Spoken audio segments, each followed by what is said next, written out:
Sumilay ang malaking ngiti ng binatang si Amante nang makita niya ang saya ng isang matandang babae matapos nitong makita ang 5 kilo ng bigas na natagpuan nito sa harapan ng pinto ng kubo nito. Luminga-linga ang matandang babae na tila hinahanap kung sino ang naglagay ng bigas na yon.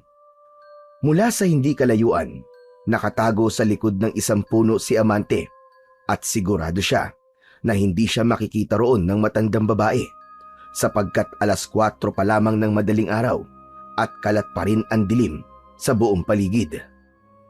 Matapos na ipasok ng matandang babae ang bigas sa loob ng kubo nito, ay umalis na siya sa kanyang pinagtataguan at nagulat siya nang makita ang kaibigan niyang si Onyok sa likuran niya.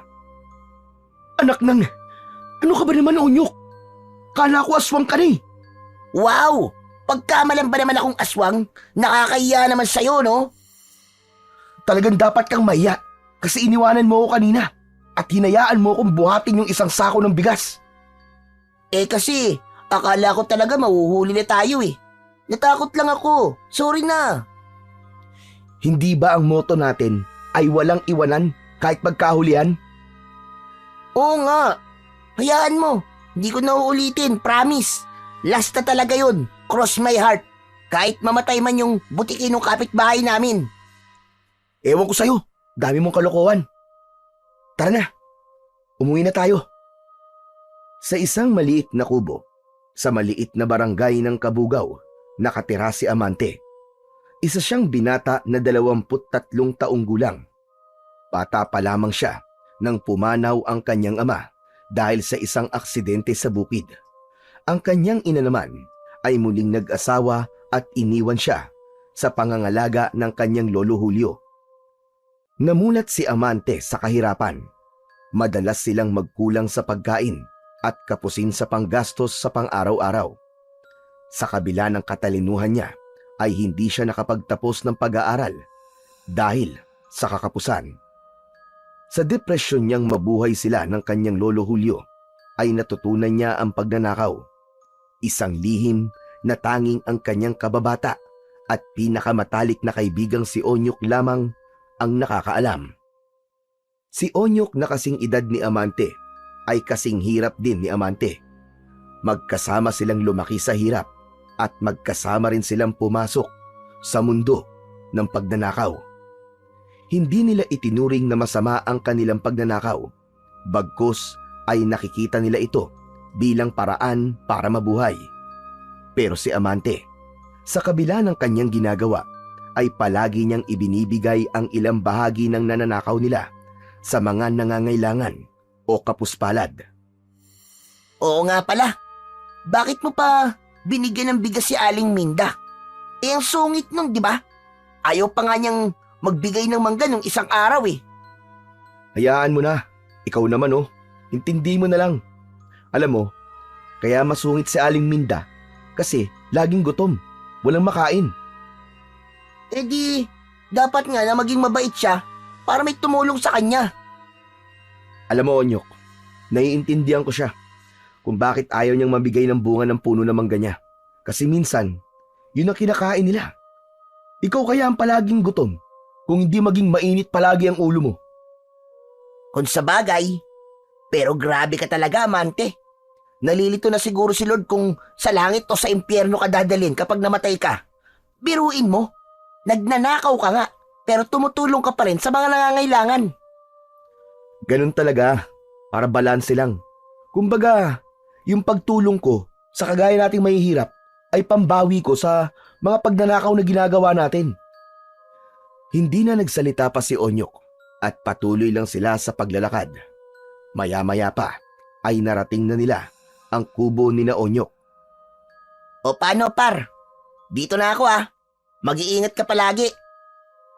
Salamat. Sige na, pumasok ka na sa inyo. Ngumiti si Amante habang pinapanood ang kaibigang pumasok sa loob ng kubo. Nang makasigurong ligtas na si Onyok, nagpatuloy na siya sa paglalakad. Ngunit naisip niya na bago siya umuwi ay dumaan muna siya sa maliit na simbahan sa lugar nila. Bahagya ng sumisikat ang araw nang makarating si Amante sa simbahan. Sarado pa ang pinto ng simbahan, kaya tumayo na lamang siya sa harapan nun. Nag-antanda siya at pinagsalikop ang mga kamay. Diyos ko, patawad po sa lahat ng nagagawa kong kasalanan. Alam kong mali po ang pagnanakaw na ginagawa namin ni Onyok. Pero wala na po kaming ibang paraan para mabuhay eh. Ginagawa ko lang po ito para may makain kami ni Lolo. At tumulong po sa mga higit na nangangailangan. Sana po maintindihan niyo ako. At sana po, mapatawad niyo po ako. Matapos ang maikling panalangin, ay tumingin si Amante sa krus na nasa itaas ng bubong ng simbahan bago naglakad pauwi. Pagdating niya sa kubo nila, nadatnan niyang nakaupo si Lolo Julio sa harap ng bahay habang may hawak na maliit na tasa ng kape. Amante, may sak ka ba galing? Pagkagising ko wala ka na. Lolo, nagkargador po kasi kami ni Onyok sa palengke. Ganun ba? Saan naman galing yung sako ng bigas?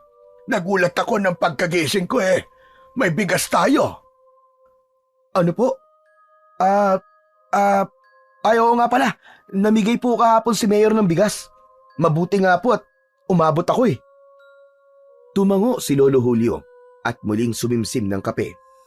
Hindi na ito muling nagtanong pa, ngunit tumingin ito saglit sa malayo na parang may iniisip.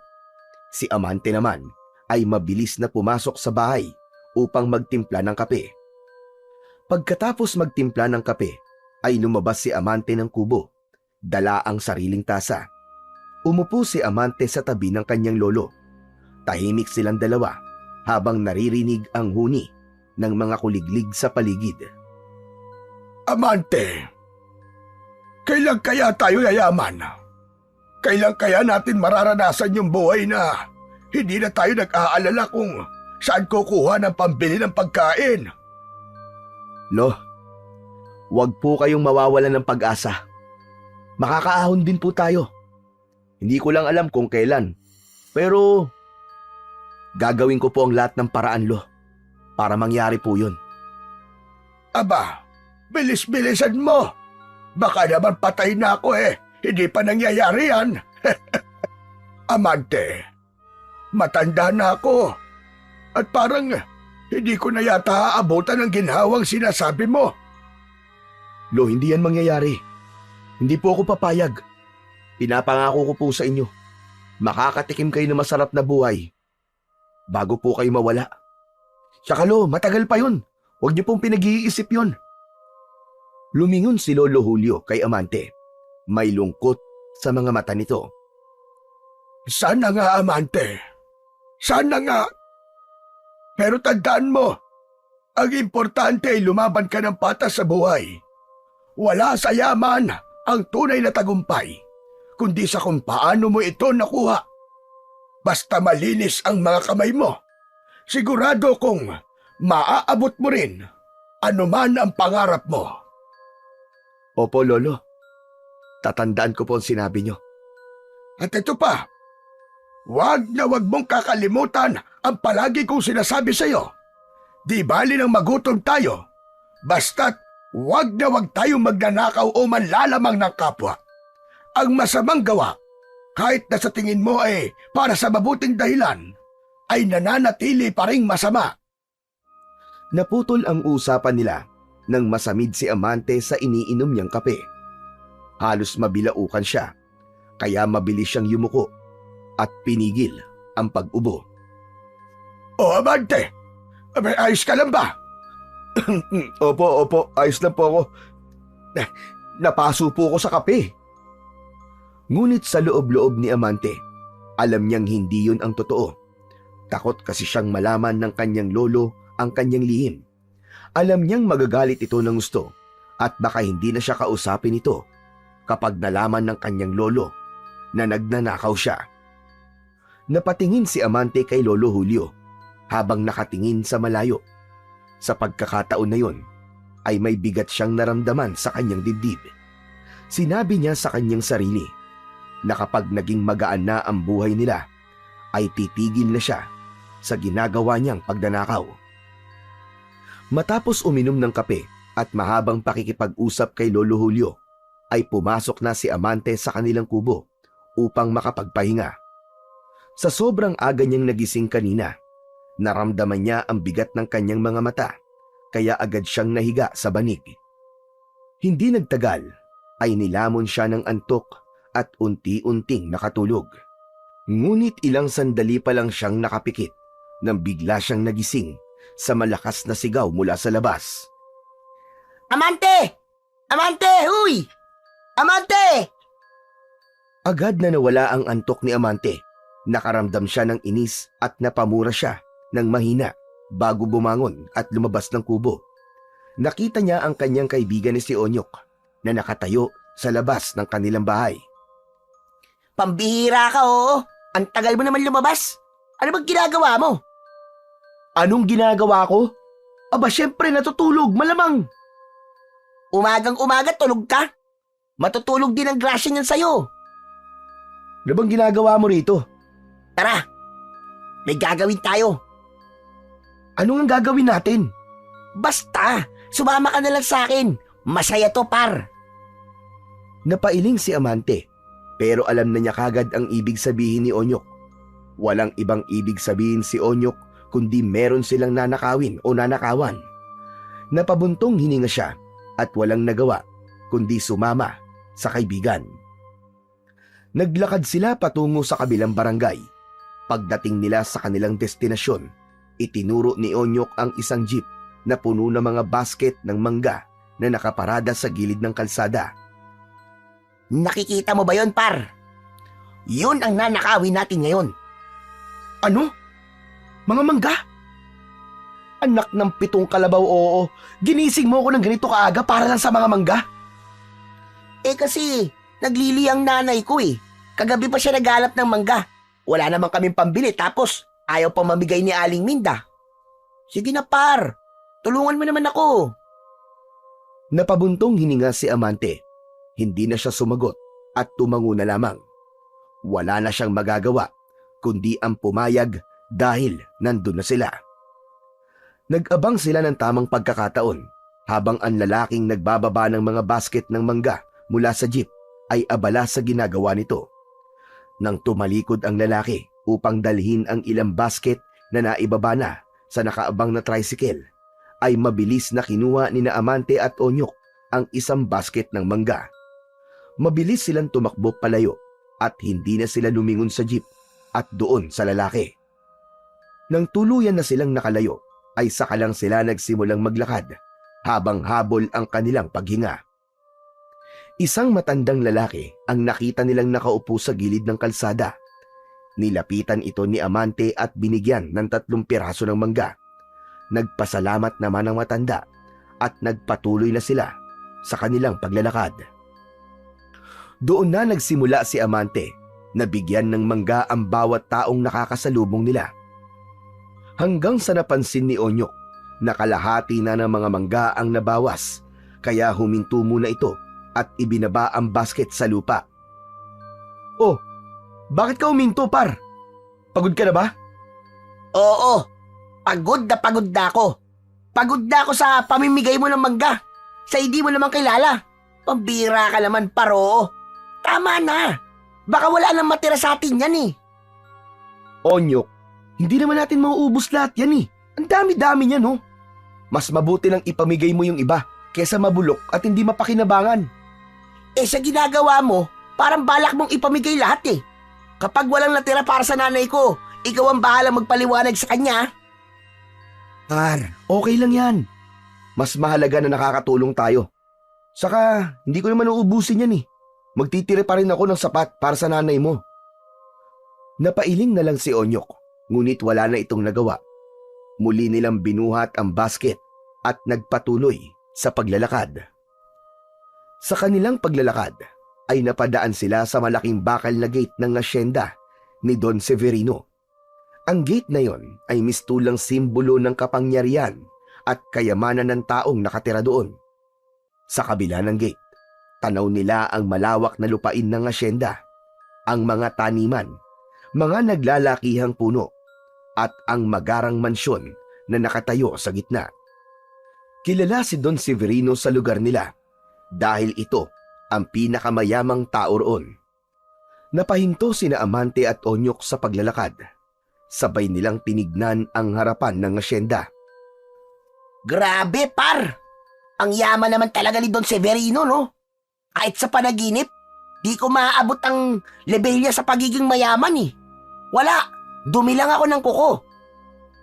Pero alam mo, si Don Severino ang patunay na kahit masama ang ugali mo, bibigyan ka pa rin ng maraming biyaya ng buhay. Napangiti si Onyok kay Amante habang nakakunot ang noo. Paano mo naman nasabi yan, par? Di ba? Bali-balita na malupit daw si Don Severino sa mga trabahador niya. Kapag nagkamali ka, paparusahan ka kagad o di kaya hindi ka papasahurin. Hindi ba? Kumalat na ng balita na may isang trabahador niya na napasobra ang lagay ng fertilizer sa mga tanim nilang kamatis. Tapos, itinali ni Don Severino yung trabahador niya sa kabayo at kinaladkad. Saka, nabalitaan mo na bang tumulong si Don Severino sa mga mahihirap dito sa atin? Di ba hindi pa? Oo, tama ka, hindi pa nga. Sa totoo lang, mas mabuti ka pa nga, Amante. Kasi kahit mahirap ka rin, ay tumutulong ka pa rin sa mahihirap. Yun nga lang, galing sa nakaw ang pinagtutulong mo. Mabuti na ang ganun, par, kesa hindi tumutulong. Kaya nga nasabi ko na hindi porket masama ang ugali mo, hindi ka nabibiyayaan. Kaya nga, pinigilan ko nun si Lolo Julio nang gusto niya magtrabaho sa asyenda ni Don Severino. Baka kung ano pang gawin sa kanya. Saglit na natahimik ang dalawa habang tinitignan ni Amante ang gate. Inisip niya ang lahat ng mamahaling bagay sa loob ng mansyon ng mayamang lalaki. O par, bakit bigla ka yatang natahimik? Nako, parang iba yung nasa isip mo ah. Parang nakikinita-kinita ko na. Wala, sira ulo. Tara na, umuwi na tayo para mapakain mo na tong mangga sa nanay mo naglilihi. Bago sila magpatuloy sa paglalakad, ay sinulyapan muna ni Amante ang mansyon ni Don Severino. Isang ideya ang biglang nabuo sa kanyang isipan, ngunit hindi muna niya yon ipinaalam kay Onyok. Ang gusto niya, kapag sigurado na siya, ay sa kanya yon sasabihin sa kanyang kaibigan. Sa mga sumunod na araw, hindi nawala sa isipan ni Amante ang hasyenda ni Don Severino, ang malawak na lupain at ang mga bagay na maaari nilang manakaw doon. Sa bawat oras na may pagkakataon, pasimple siyang nagpupunta sa paligid ng hasyenda upang pag-aralan at alamin ang mga posibleng daan na pwede niyang pasukan sa bawat pagpunta niya ron. Unti-unting nabuo ang plano sa kanyang isipan. Isang araw, natuklasan ni Amante ang isang makipot na daan sa loob ng gubat na patungo sa likurang bahagi ng asyenda. Sa kanyang pagsusuri, naisip niyang yun ang pinakamadaling daan papasok sa loob na malayo sa mga mata ng mga bantay at trabahador. Isang umaga, nagtungo si Amante sa bahay ni Onyok at nagtungo sila sa dulong bahagi ng kanilang barangay kung saan walang kabahayan at maraming puno. Ang lugar na yon ang naging tambayan nila tuwing kailangan nilang mag-usap sa mga susunod nilang plano. Ano palang gagawin natin dito, par? Ikaw naman, para kang bago ng bago eh. Bago pa ba sa'yo kapag nandito tayo? Onyok, may naisip ako magandang plano. Anong plano? Makinig ka mabuti. Pagnanakawan natin ang asyenda ni Don Severino. Napakunot ang noon ni Onyok at natigilan sa kanyang narinig. Maya-maya pa ay mariin itong umiling. Ano? Ano ka ba naman, par? Napakadelikado niyang iniisip mo. Pagdakawan na natin ang lahat, pero wag lang si Don Severino. Alam mo na kung gaano siya kasama, di ba? Tapos siya pa ang naisip mo nakawan, pambihira ka naman talaga, oo. Baka mamaya mahuli pa tayo nun eh. Onyok, kailan ba tayo nahuli? Sabihin mo nga, kailan? Ilang beses na tayong gumagawa ng ganito at hindi pa tayo nahuhuli kahit kailan. Pero hindi mo ba naisip? Si Don Severino yun. Si Don Severino. kilala siya sa pagiging malupit sa mga trabahador niya. Alam kong ginagawa ko, Onyok. Pinag-aralan ko ng paligid ng asyenda. May nakita akong daan sa gubat na hindi binabantayan. Pwede tayo makapasok doon nang hindi tayo napapansin. Amante, hindi talaga ako sigurado sa gusto mong gawin natin eh. Onyok, pakinggan mo muna kasi ako. Hindi kita ipapahamak. Ilang beses ko nang sinubukan at sigurado akong kaya natin gawin to. Isipin mo na lang, Onyok. Kapag nakuha natin ang mga mahalagang bagay doon sa asyenda, pwede tayong mamigay sa mga tao dito. Pwede natin tulungan ng mga walang makain. Bukod pa ron, magkakaroon din tayo ng para sa atin.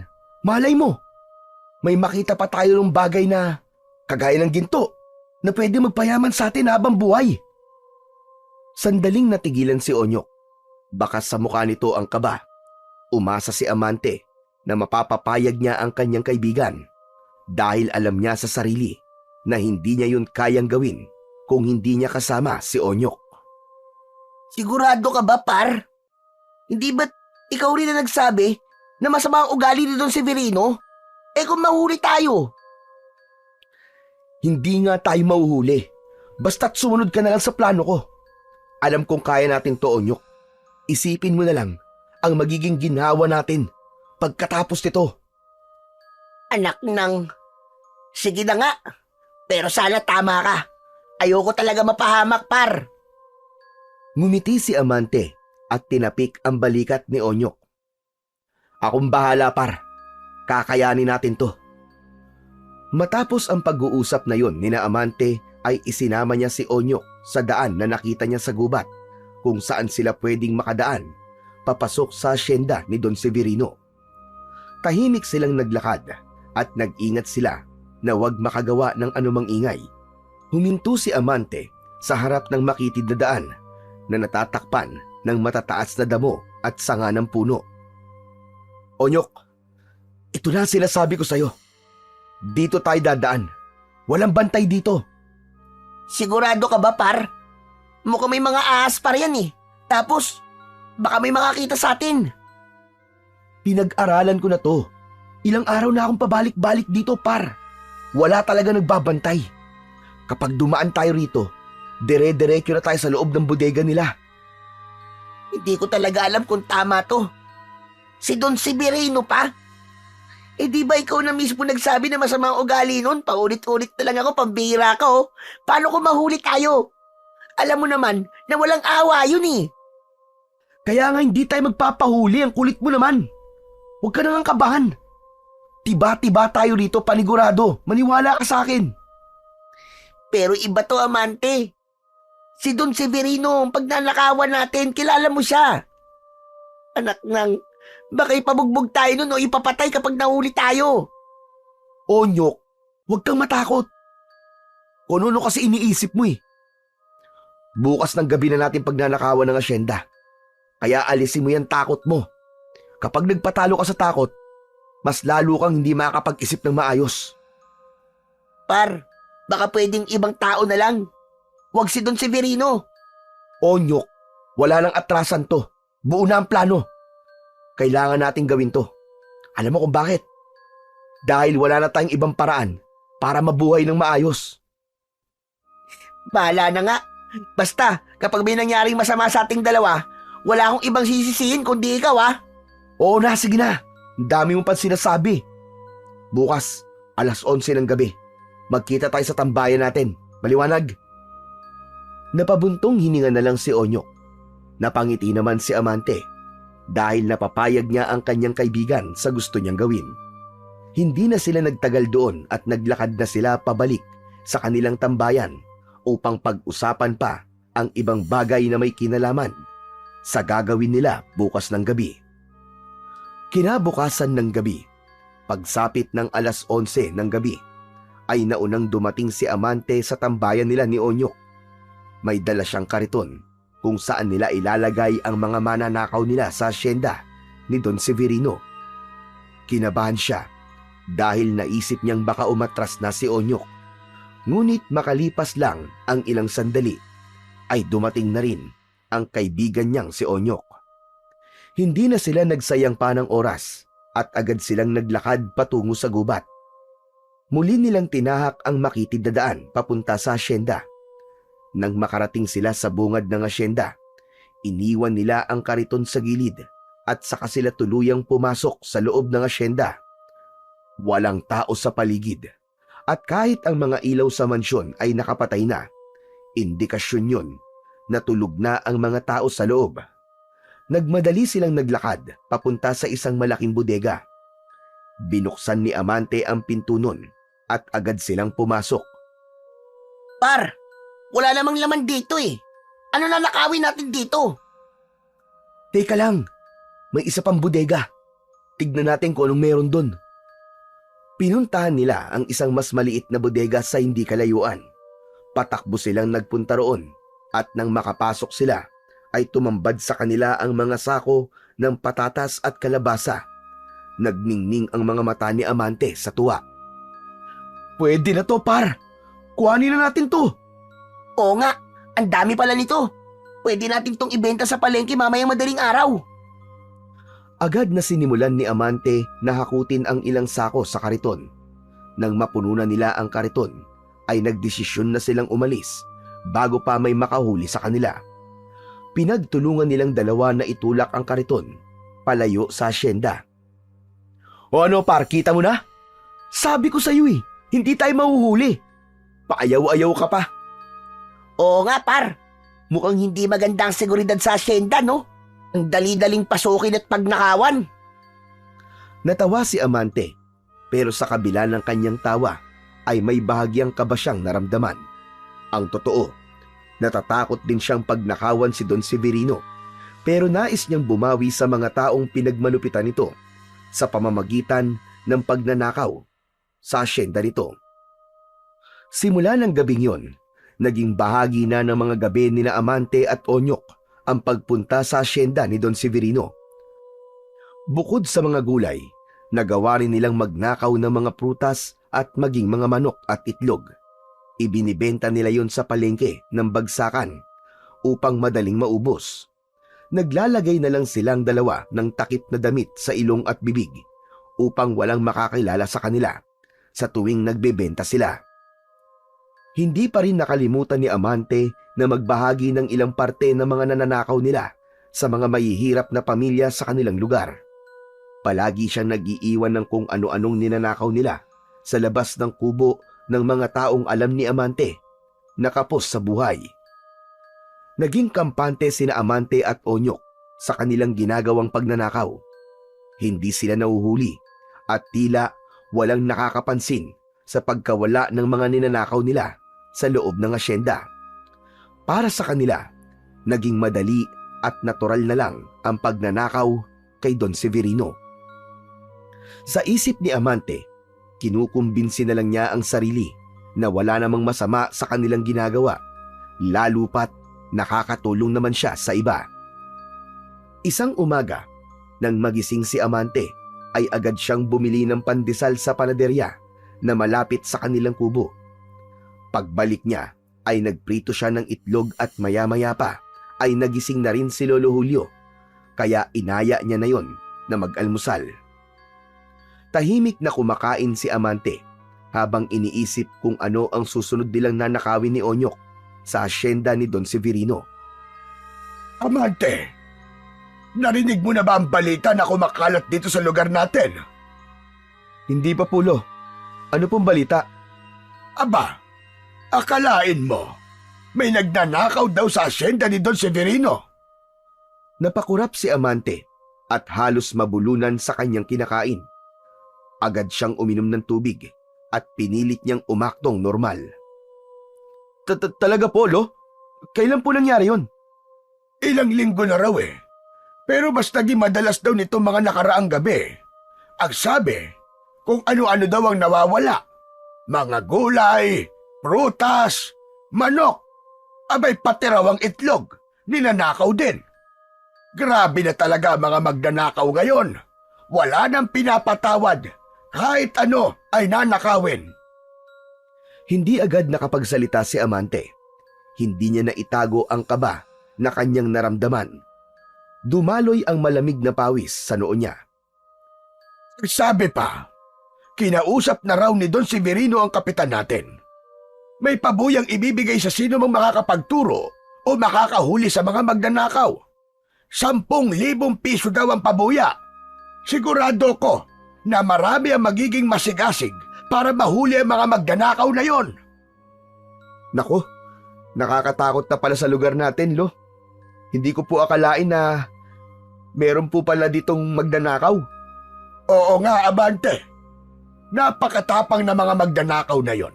Ang lalakas ng loob para targetin ang asyenda ni Don Severino.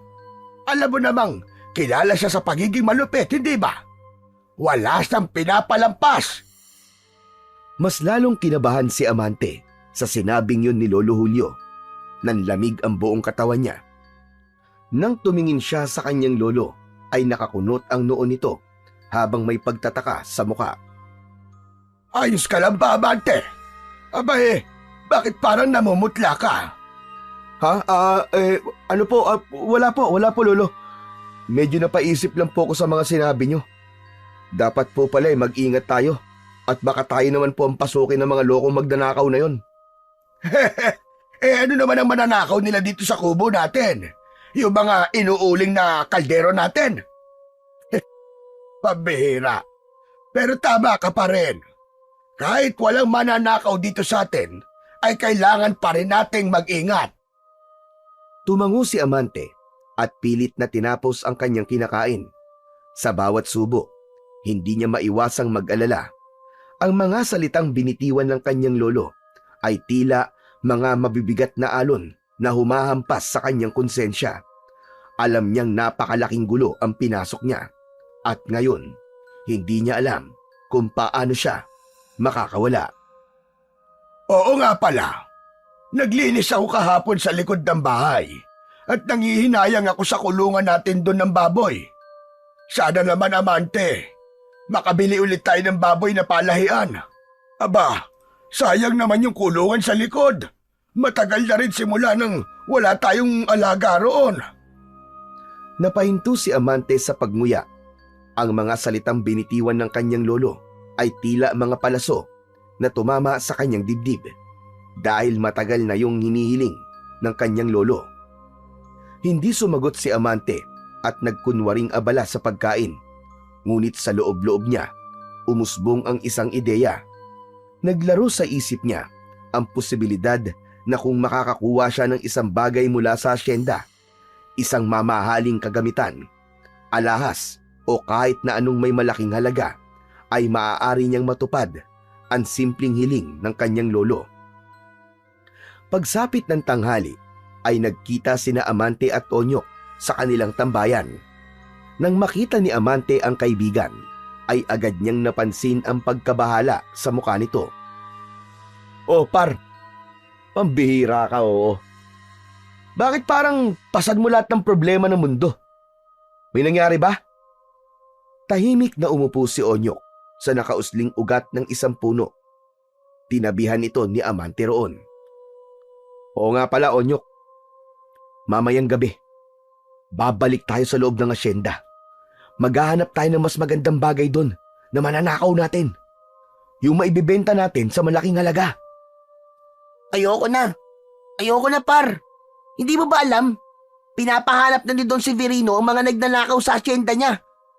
Kinausap na raw niya ang kapitan para hulihin tayo. Isang beses na lang, Onyok. Isang beses na lang. Pangako, huli na talaga to. Kailangan ko lang talaga kasi ng pera para makabili ng baboy. Alam mo naman si Lolo Julio, di ba? Matagal niya nang gusto magkaroon ulit kami ng alagang baboy. Napailing si Onyok. Tumayo ito at tumingin sa malayo. Amante, hindi mo ba naiisip kung anong pwedeng mangyari sa atin kapag nahuli tayo?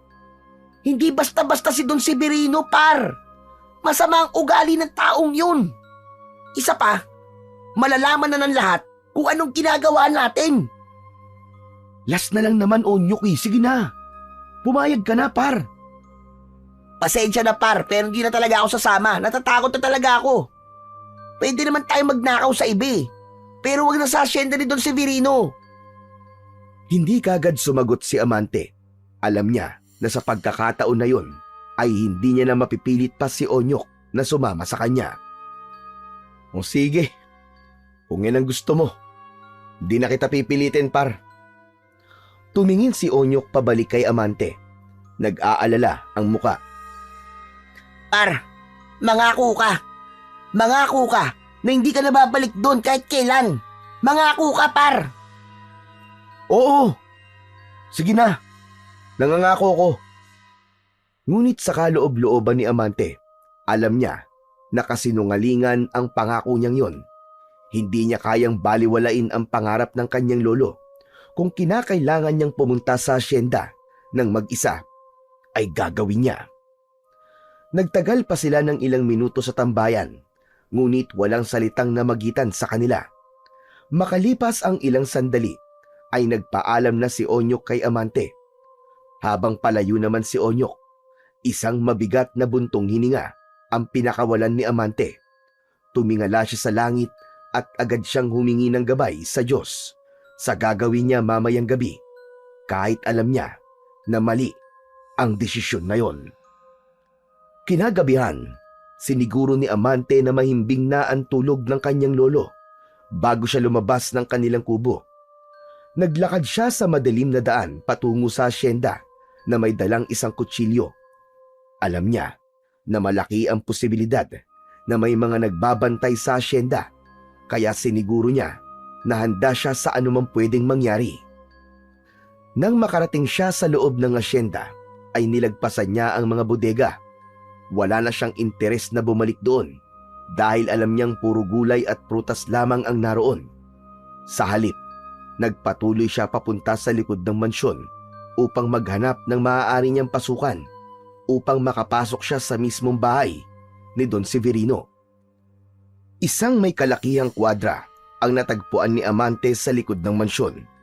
Napahinto siya at hindi niya maintindihan kung bakit parang hinihila siya ng mga paa niya papunta sa isang kwadra. Tila may kung anong hindi maipaliwanag na puwersa ang nagtutulak sa kanya upang pumasok doon. Hindi na nilabanan pa ni Amante ang pakiramdam na yon at lumapit siya sa kwadra at marahan niyang binuksan ang pinto. Natigilan siya sa kanyang nakita. Isang puting kalabaw ang nakakulong doon. Kahit may kadiliman ay kitang-kita niya yon dahil tila nagliliwanag ang puting kalabaw. Nanlaki ang mga mata ni Amante sa pagkamangha. Hindi pa siya kailanman nakakakita ng puting kalabaw sa tanang buhay niya. Tahimik yung nakatingin sa kanya na para bang alam nito na darating siya. Bagamat kinakabahan, ay lumapit pa rin si Amante sa puting kalabaw. Inabot niya ang ulo nito at hinaplos. Habang ginagawa niya yon, napansin niyang nakatitig sa kanya ang kalabaw. Ang mga mata nito ay tila may kakaibang liwanag. Ang swerte ko naman. Kung maibibenta kita, malamang makakabili ako ng baboy para kay Lolo Julio. Baka nga sobra-sobra pa eh. Napangiti si Amante sa kanyang naisip.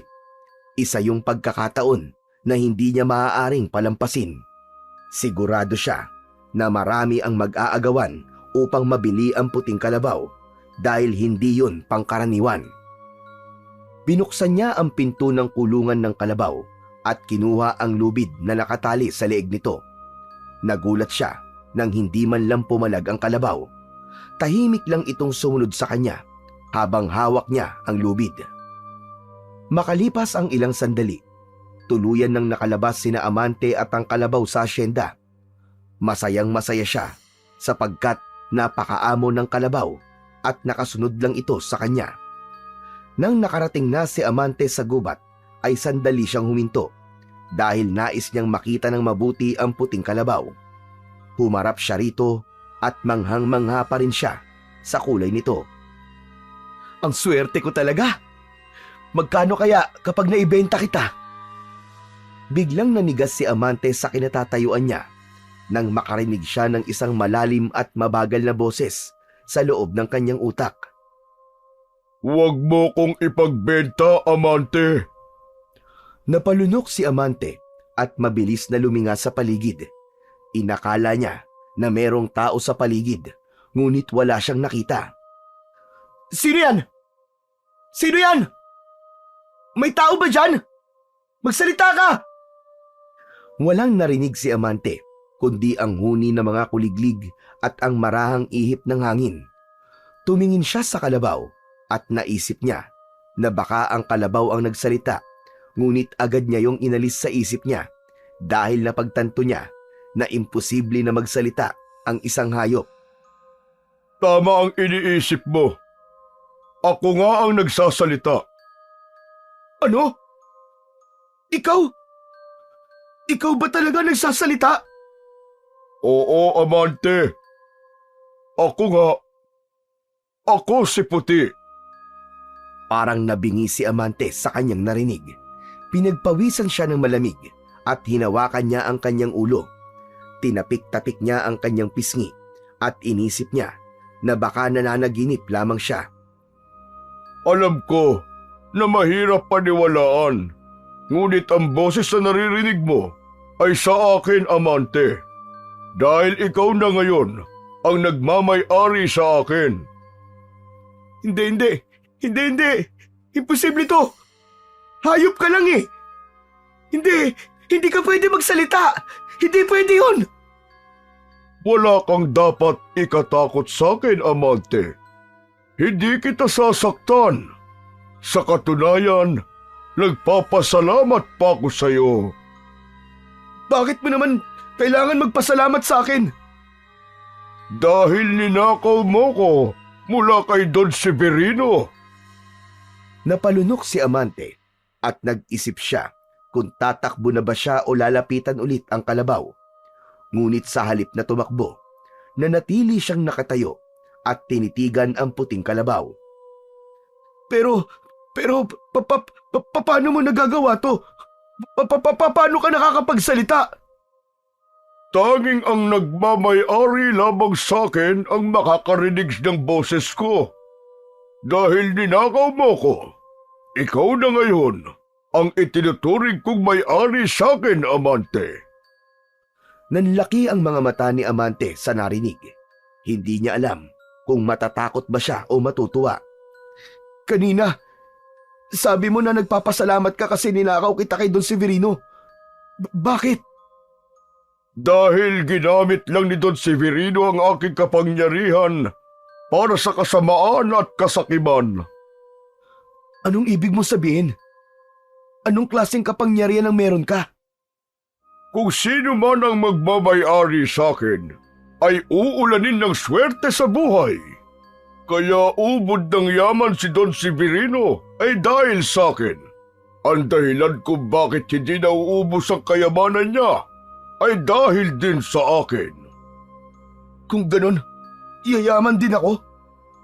Dahil ako na ang may-ari sa'yo ngayon, hindi ba? Tama ka, Amante. Ngunit hindi pa sapat na ako lang ang nakuha mo kay Don Severino. May isang bagay ka pang dapat na makuha mula sa kanya. At yun ay ang mutya ng sungay ng kalabaw na nagmula mismo sa akin sungay.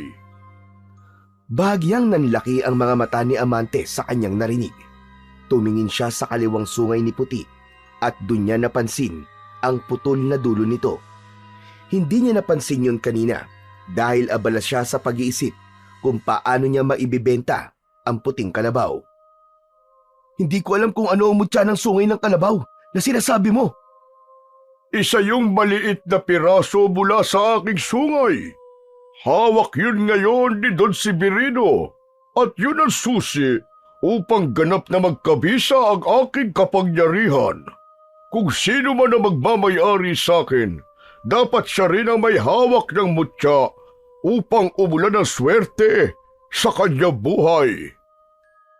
Napansin ni Amante na biglang bumilis ang tibok ng kanyang puso. Parang may nabubuong ideya sa kanyang isipan. Naisip niya na baka si Putina at ang mutya ang sagot upang makaahon sila sa kahirapan ng kanyang lolo Julio. Kaya mabilis na nagdesisyon si Amante. Alam mo ba kung nasaan ang mutya, Puti? Sigurado ako na nasa kwarto yun ni Don Severino sa loob ng mansyon. Napakagatlabi si Amante. Alam niyang delikado ang gagawin niya, ngunit ang pangakong yaman at swerte ay masyadong nakakaakit upang basta na lang niyang isantabi yun. Hanggang sa isang malalim na paghinga ang kanyang pinakawalan. Puti, iiwan muna kita rito sandali ah. Babalikan kita kagad. Kukunin ko lang yung mutya na sinasabi mo. Matapos yun, ay bumalik si Amante patungo sa asyenda. Dumaan siya sa masukal na bahagi ng gubat upang makaiwas sa mga bantay. Ngunit habang papalapit siya sa likuran ng mansyon, ay nakita niya ang ilang lalaking may dalang mga flashlight na naglalakad sa paligid. Agad siyang nagkubli sa tambak ng dayami malapit sa bodega. Hinintay niyang mawala ang mga yon bago siya muling kumilos. Mabilis na lumabas si Amante mula sa tambak ng dayami. Huminga siya ng malalim at muling tumakbo patungo sa likod ng mansyon. Sa dilim, napansin niya ang isang lumang hagdan na nakasandal sa pader. Agad niya yung binuhat at itinapat sa isang bintana sa ikalawang palapag ng mansyon. Habang inaakyat ang hagdan, ay patuloy na nakikiramdam sa paligid si Amante. Pagdating niya sa tapat ng bintana, sinubukan niya yung buksan. Laking gulat niya nang malamang hindi yun nakalak. Marahan niyang binuksan ang bintana at pumasok sa loob. Pagpasok, agad siyang kinabahan nang makita ang isang malaking kama sa gitna ng kwarto kung saan naroon si Don Severino. Nakabalot ito sa mamahaling kumot at mahimbing na natutulog. Tahimik at dahan-dahang gumalaw si Amante. Napansin niya ang isang maliit na lamesa sa tabi ng kama. Sa ibabaw nun ay nakita niya ang isang bagay na kahugis ng dulo ng sungay ng kalabaw.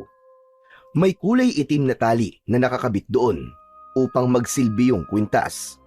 Sigurado si Amante na yun na ang mutya ng sungay ng kalabaw. Maingat niyang kinuha ang mutya habang hindi niya inaalis ang tingin kay Don Severino. Napangiti siya ng bahagya nang sa wakas ay nahawakan na niya ang mutya.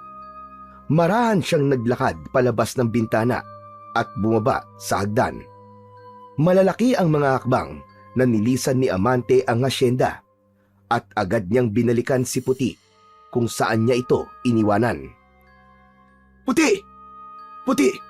Nakuha ko na ang mutya mo! Ngunit sa halip na marinig muli ang tinig ng kalabaw sa kanyang isipan, tahimik lamang si Puti at nakatitig sa kanya. Bahagyang naguluhan si Amante, ngunit napailing na lang siya at inisip na baka napagod na si Puti. Ibinulsa na lamang ni Amante ang mutya at kinuha ang dulo ng lubid na nakatali sa leeg ni Puti. Naglakad na siya pabalik sa kanilang bahay habang puno ng pag-asa at pananabik sa bagong buhay na naghihintay sa kanila ng kanyang lolo Julio. Pagkarating ni Amante sa harap ng kubo nila, ay huminto siya at tumingin kay Puti na nakatayo sa tabi niya. Luminga siya upang maghanap ng lugar na pwede niyang pagtaguan kay Puti, ngunit wala siyang nakita. Hanggang sa naalala niya ang kulungan ng baboy na nasa likod ng kanilang kubo. Hinila niya si Puti papunta sa likuran ng kubo at dinala niya si Puti sa loob ng kulungan ng baboy. Pasensya ka na, Puti ah. Medyo masikip dito. Pero pansamantala lang naman to hanggang sa makakita ko na mas malawak na lugar kung saan kita pwedeng itago. Tahimik lamang si Puti habang nakatingin kay Amante na tila nauunawaan nito ang kanyang sinabi. Kumuha si Amante ng mga nakatambak na lumang plywood at sako sa likod ng kanilang bahay. Inayos niya ang mga yon upang gawing harang sa kulungan at maikubli ng mabuti si Puti. Nang matapos na siya, napansin niyang tila komportable naman ang kalabaw sa loob. Lumapit si Amante kay Puti. Hinaplos ang ibabaw ng ulo nito at tumingin ng diretsyo sa mga mata nito. Puti, gusto kong malaman mo na hindi ko gagayain si Don Severino. Pagkat lahat ng swerte na ibibigay mo at ng mutya ay gagamitin ko ng tama at tutulong ako sa mga nangangailangan. gaya ng dati ko pang ginagawa. Matipid na ngumiti si Amante bago niya iniwan si Puti sa kulungan ng baboy. Sa tanambuhay niya, noon lang siya nagkaroon ng malaking pag-asa na sa wakas ay malapit nang matapos ang kanilang paghihirap dahil sa isang kakaibang kalabaw. Kinaumagahan, habang nag-aalmusal sina Amante at Julio, ay hindi maiwasang kabahan ni Amante dahil sa ginawa niyang pagnanakaw kay Puti kay Don Severino. Alam niya na anumang sandali ay matutuklasan na ni Don Severino na nawawala ang kalabaw nitong Puti at ang mutya. Ante, ayos ka lang ba? Kanina ka pa nakatulala dyan May problema ka ba, iho? Wala po. Medyo kulang lang po siguro ako sa tulog, Lolo. Napapitlag si Amante nang makarinig sila ng malakas na katok sa pinto ng kanilang kubo. Napahinto si Amante at halos mabulunan sa kinakain nang maisip niya na baka si Don Severino ang nasa labas. Tumayo si Lolo Julio at binuksan ang pinto. Agad namang sumunod si Amante sa lolo niya at bumungad sa kanila si Don Severino na may kasamang 3 lalaki na mukhang tauhan nito. Mas lalong kinabahan si Amante nang mapagtanto niyang tama ang kanyang kutob na si Don Severino nga ang nasa labas ng kanilang kubo. Don Severino, abay kayo ho pala. Nakakagulat naman at nagawi kayo rito sa aming bahay. Hindi na ako magpapaligoy-ligoy pa. Napasok ng magnanakaw ang asyenda ko kagabi. Isang mahalagang bagay ang ninakaw mula sa mansyon ko. Pati na rin ang isa kong alagang hayop na isang puting kalabaw. Biglang nanlamig ang pakiramdam ni Amante habang naririnig ang sinasabi ni Don Severino. Hindi niya magawang tumingin ng diretso sa mayamang lalaki. Puting kalabaw baka mo? Abay, wala akong nakikitang puting kalabaw dito sa lugar natin, Don Severino. At sa tagal ko nang nabubuhay, ay wala pa akong nakitang ganong uri ng kalabaw. Biglang lumipat ng tingin si Don Severino kay Amante. Pakiramdam niya ay nanigas ang buong katawan niya dahil sa natural na matalim nitong tingin. Ikaw, may nakita ka bang puting kalabaw? Nagpigil ng hininga si Amante at pilit pinakalma ang sarili. Wala po, Don Severino. Wala po ako nakita. Sandaling nanatiling nakatitig si Don Severino kay Amante na para bang sinusubukan itong basahin ang kanyang isipan. Pag may nakita kayong puting kalabaw, ipagbigay alam nyo agad sa akin. Malaking gantimpala ang naghihintay sa makapagbibigay ng impormasyon sa kinaroroonan ng aking alagang hayop na nawawala. Tumalikod na si Don Severino at naglakad palayo kasama ang mga tauhan nito. Nang makalayo na ang mga ito, ay bumalik na sa pagkainan ang maglolo. Parang nawawala na yata sa sarili si Don Severino Puting kalabaw daw. Wala namang kalabaw na ganun ang kulay. Hindi kumibo si Amante. Nakayuko lang siya habang pilit na itinatago ang kaba sa kanyang dibdib. Tiyak niyang magkakagulo kapag nalaman ni Don Severino na ang hinahanap nitong kalabaw ay nasa kanya. Matapos nitong mag-almusal, ay nagpaalam si Lolo Julio na magtutungo ito sa palengke para bumili ng pang-ulam nila mamayang tanghalian. Inihatid ni Amante ng tanaw ang kanyang lolo at nang mawala na yon sa kanyang paningin, ay agad siyang nagtungo sa likod ng kubo upang pakainin si Puti. May makakapal na damo malapit sa kulungan ng baboy at kumuha siya sa mga yon. Dinala niya ang mga damo sa kulungan ng baboy. Maingat niyang inilagay ang mga damo sa harap ni Puti na agad naman nitong sinimulang kainin. Tumakbo si Amante pabalik sa loob ng kubo upang kumuha ng isang timbang tubig at muling bumalik sa kulungan. Inilagay niya yon sa tabi ni Puti upang meron itong maiinom. Habang pinanonood ang pagkain ni Puti, naupo si Amante sa gilid ng kulungan. Dinukot niya mula sa bulsa ng kanyang shorts ang mutya ng sungay ng kalabaw at mataman niya yung tinignan. Puti, matanong lang kita. Ano nang gagawin ko? Natatakot ako. Paano kung malaman ni Don Severino na ako nagnakaw sa'yo? Tulungan mo naman ako. Sabihin mo sa akin kung anong dapat kong gawin. Ngunit sa pagkakataong yon ay hindi narinig ni Amante ang boses ni Puti. Saglit itong tumingin sa kanya at bumalik kagad sa pagkain ng damo. Tumayo si Amante at lumapit sa puting kalabaw. Puti, bakit hindi ka na nagsasalita? Kailangan kong tulong mo ngayon. Baka may naiisip kang pwede kong gawin. Paulit-ulit na kinausap ni Amante si Puti, pero kahit na anong sabihin niya ay hindi niya na narinig ang boses nito. Sa puntong yun, nagsimula nang pumasok ang pagdadalawang isip kay Amante. Alam niyang posibleng magdulot ng malaking gulo ang ginawa niya, ngunit naisip din niya ang pangako ng swerte habang siya ang nagmamay-ari kay Puti. Tumingin siya kay Puti at umasa siyang magsasalita ito at magbibigay ng gabay. Ngunit nanatiling tahimik ang puting kalabaw. Lumabas na si Amante at marahang isinara ang kulungan. Napagtanto niya ng sandaling yon na kung anuman ang susunod niyang hakbang ay wala na siyang ibang maaasahan kundi ang kanyang sarili lamang. Makalipas ang halos 1 oras ay bumalik na si Lolo Julio sa bahay, bitbit ang isang plastic bag na may lamang sariwang pechay at isang lata ng sardinas. Ipinatong nito yon sa lamesa at lumapit kay Amante na nasa harapan ng batalan at naguhugas ng kanilang pinagkainan. Amante, ikaw na lamang ang bahalang magluto ng pechay at sardinas mamaya ha. Igisa mo lang. May bigas naman tayo dyan eh. Sige po, Lo. Ako na pong bahalang magluto mamaya. Matapos yon, ay umupo na si Lolo Julio sa upuang yari sa kawayan na nasa tabi ng pinto. Habang si Amante naman ay tinapos na ang kanyang ginagawa. Pagtalikod niya sa batalan ay napakunot ang noo niya nang may makita siyang isang tiket ng loto na nakapatong sa lamesa. Kinuha niya yon at tinignan. Lo, sa inyo po ba tong tiket ng loto? Ah, oo. Tumayaw kanina sa may palengke. Baka swertehin. Lo, kailan pa po kayo nagsimulang tumaya sa loto? Abay di kanina lang. Ewan ko ba? Habang bumibili ako ng gulay, parang may nagtulak sa akin na subukan tumaya.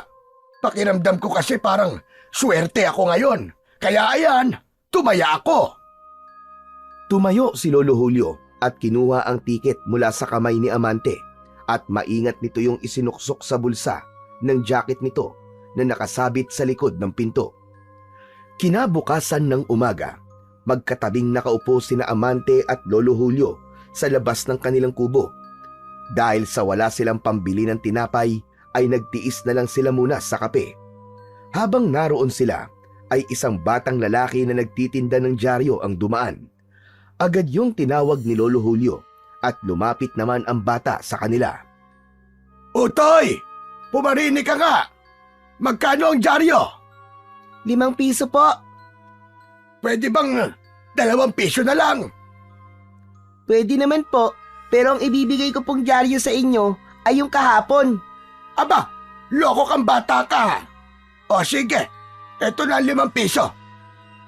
Pagkabigay ni Lolo Julio ng bayad, ay inabot na ng bata ang isang dyaryo sa matandang lalaki.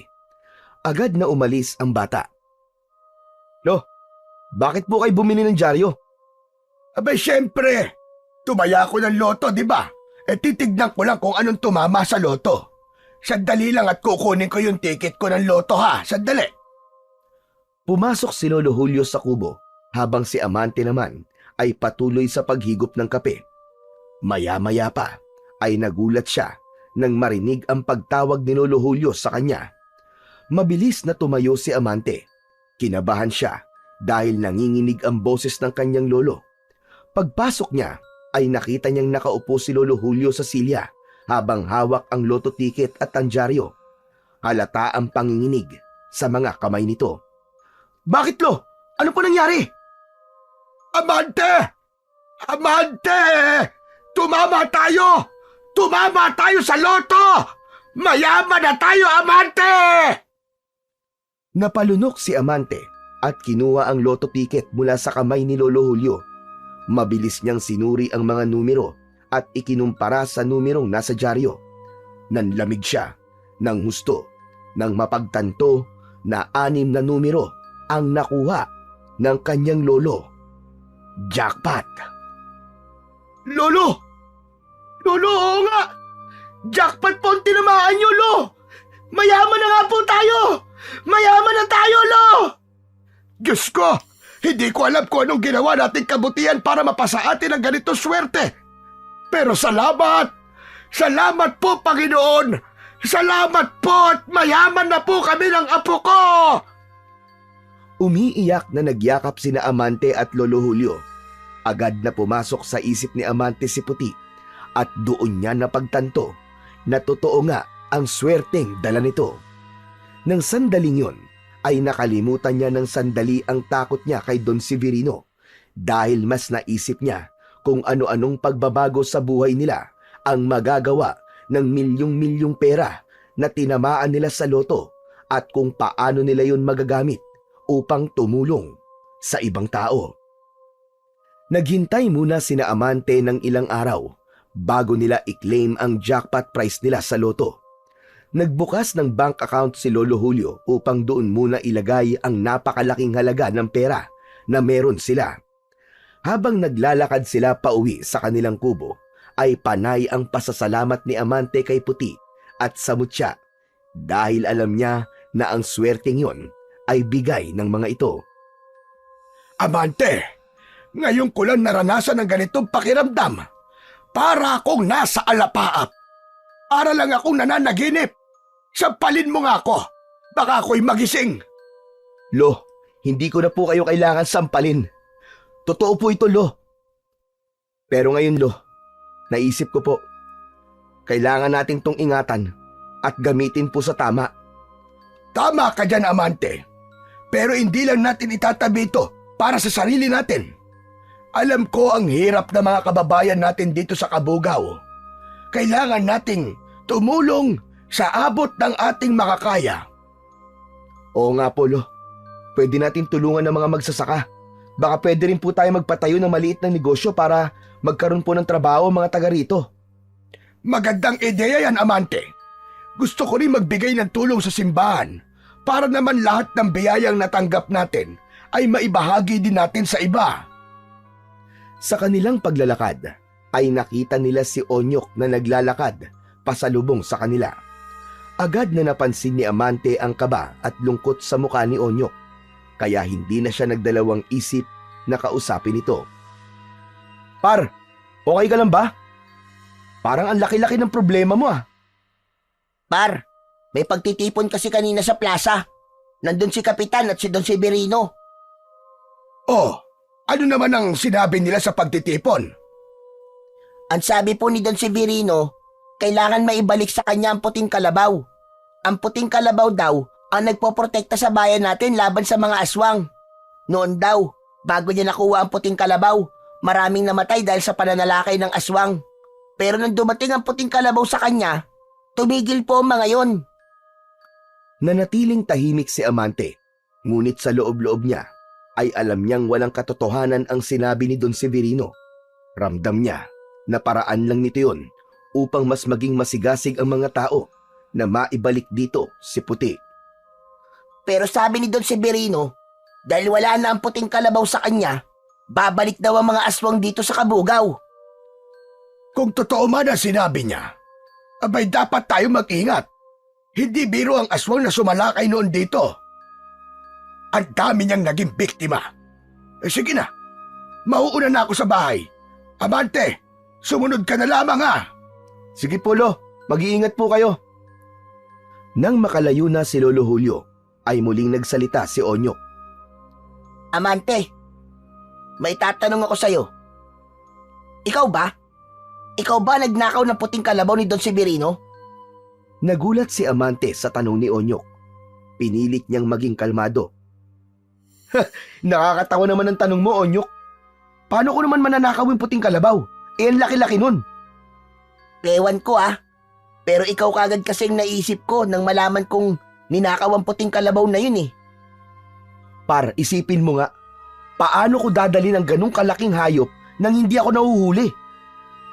Sa bagay, may punto ka naman.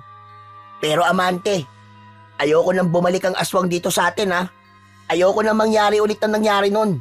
Kaya sana maibalik na kay Don Severino yung kalabaw niya. Par, huwag ka mag-alala.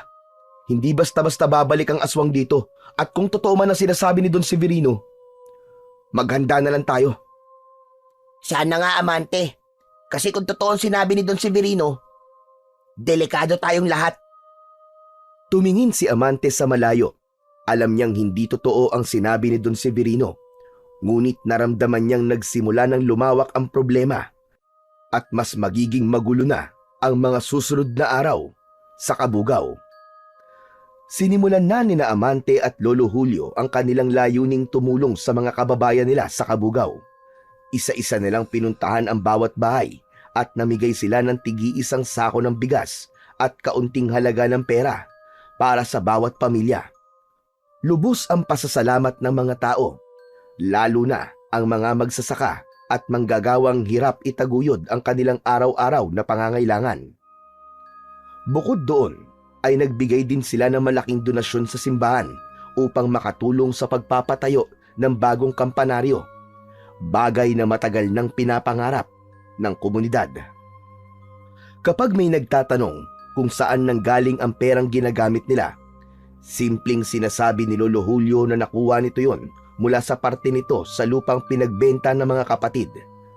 Bagamat may halong pagdududa ang ilan, ang karamihan ay walang interes alamin ang punot dulo ng biglang pagyaman ni na Amante at Lolo Julio. Isang gabi, pinuntahan ni Amante si Puti sa kulungan ng baboy habang ang kanyang lolo naman ay mahimbing nang natutulog. Hinaplos niya ang likod at ibabaw ng ulo ng puting kalabaw habang nakangiti. Puti, maraming salamat sa lahat ng swerteng ibinigay mo sa amin ni Lolo Julio ha. Sa wakas, hindi na kami magugutom at nakakatulong na kami palagi sa mga kababayan namin. Wala kang dapat ipag-alala, Puti. Ginagamit namin ang pera sa tama.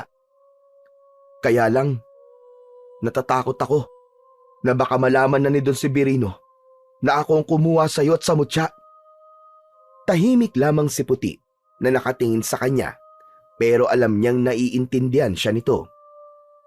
Itatanong ko na rin pala kung totoo ba ang sinabi ni Don Severino na ikaw daw ang pumipigil sa pagbabalik ng aswang dito sa Kabugao at kailangan daw na nasa kanya ka para hindi na muling sumalakay ang mga aswang dito. Walang nakuwang tugon si Amante mula kay Puti. Nakatitig lamang ito sa kanya. Bahagyang natawa si Amante nang naalala na hindi na nga pala ito nagsasalita. Kinabukasan, sa almusal ay isang masamang balita ang narinig ni Amante mula kay Lolo Julio. Amante, may masamang nangyari. May natagpuan ng mga tao kanina na 2 bangkay ng lalaki sa Talayban. Wakwak daw ang tiyan ng mga ito at wala nang lamang loob. Ayon sa mga tao, aswang daw ang gumawa nun. Baka totoo sinabi ni Don Severino na babalik na mga aswang dahil wala na sa kanya ang puting kalabaw. Napalunok si Amante at hindi nakapagsalita. Biglang bumigat ang kaba sa kanyang dibdib. Sa pagkakataon na yon, ay naisip niyang baka meron talagang katotohanan ang sinabi ni Don Severino. Naisip niya na ang tahimik na pamumuhay ng kanilang tinatamasa ay maaaring magulo sa bawat pagsalakay ng halimaw. Alam niyang kailangan maghanda sila sa anumang maaaring mangyari. Ngunit sa pagkakataong yon, walang katiyakan kung ano ang susunod na hakbang na dapat nilang gawin upang hindi sila mapahamak sa kamay ng mga aswang. Hindi pa man tuluyang nakakabangon ang Kabugao mula sa takot sa pagpatay sa 2 lalaki, ay muling dumating ang balita ng panibagong pag-atake ng aswang. Sa pagkakataong yon, isang buong pamilya na ang natagpuan sa bahay ng mga ito na wala ng buhay. Sa itsura ng mga bangkay, nasabi kagad ng lahat na aswang ang pumatay sa mga yon. Dahil doon ay mas lalong tumindi ang takot ng mga tao sa Kabugao. Isang araw, Nag-anunsyo si Don Severino ng isang pagtitipon sa plaza. Halos lahat ng tao sa Kabugaw ay nagtungo roon, kabilang na sina Amante at Lolo Julio. Tumahimik ang lahat nang umakyat si Don Severino sa entablado. Habang nakatayo si Amante sa gitna ng nagkukumpulang tao, naramdaman niya ang malamig na pawis na bumalot sa kanyang likod.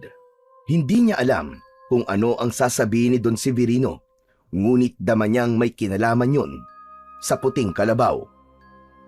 Siguro naman ay alam nyo na ang sunod-sunod na trahedya sa ating bayan. Ang patayan, ang pag-atake ng aswang. Hindi lingid sa ating kaalaman na ang puting kalabaw ko ang siyang tagapagtanggol ng Kabugaw laban sa aswang. Subalit, mula nang mawala ang aking puting kalabaw, nagsimula na ang dilubyo.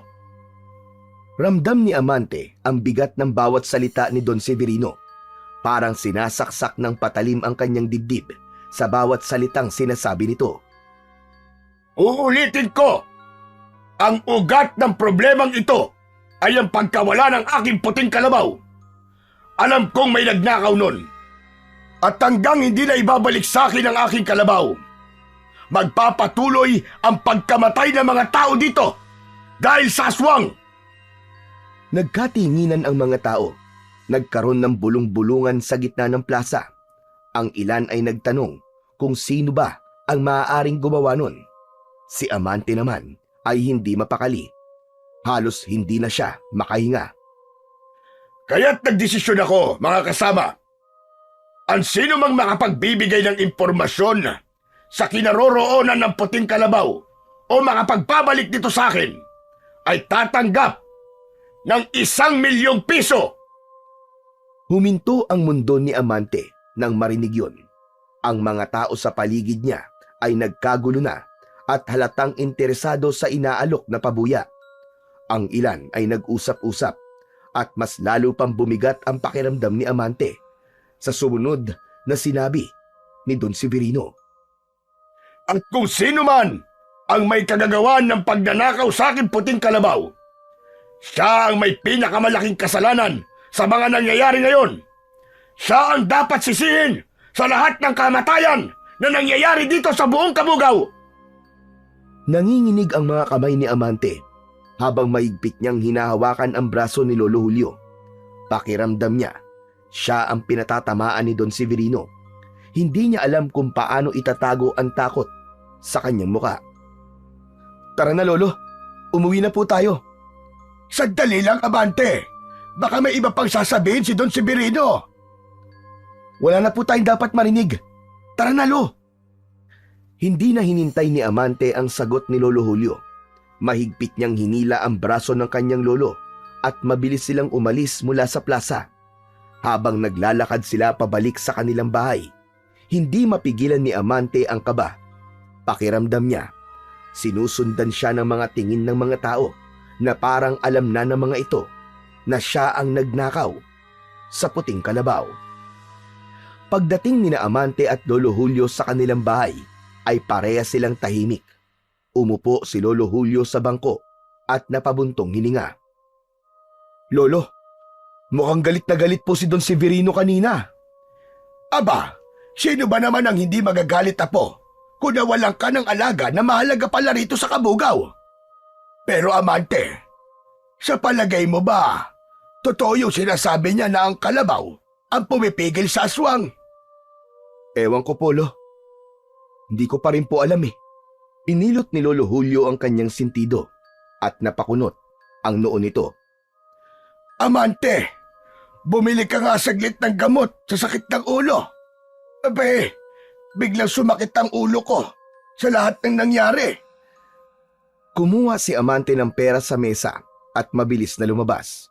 Habang naglalakad papunta sa tindahan, ramdam pa rin niya ang kaba mula sa mga binitiwang salita ni Don Severino. Matagal niyang pinilit iwaksi sa isip ang takot, ngunit pabalik-balik yun sa tuwing naaalala niya ang pabuya na sinabi ni Don Severino. Sigurado siya na marami ang mag-uunahan para mahanap ang puting kalabaw. Matapos niyang makabili ng gamot, ay agad siyang bumalik sa kanilang bahay. Nagtaka siya dahil pagpasok niya ay wala sa loob si Lolo Julio. Tinawag niya ito ngunit walang sumagot. Lumabas siya ng bahay upang hanapin ito. Nagtungo siya sa likod ng bahay at doon niya napansin na bahagyang nakabukas ang pinto ng kulungan ng baboy. Kinakabahang lumapit doon si Amante at nakita niya si Lolo Julio na lumabas mula roon. Natigilan si Amante nang tumingin ang kanyang lolo sa kanya. Bakas ang galit at pagtataka sa mukha nito.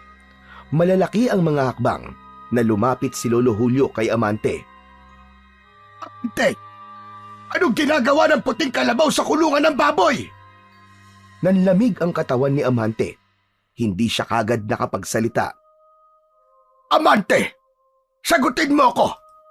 Yan ba ang puting kalabaw ni Don Severino? Nanatiling tikom ang bibig ni Amante at hindi siya makatingin ng diretso sa kanyang lolo. Sumagot ka! Ikaw ba ang nagnakaw sa puting kalabaw ni Don Severino?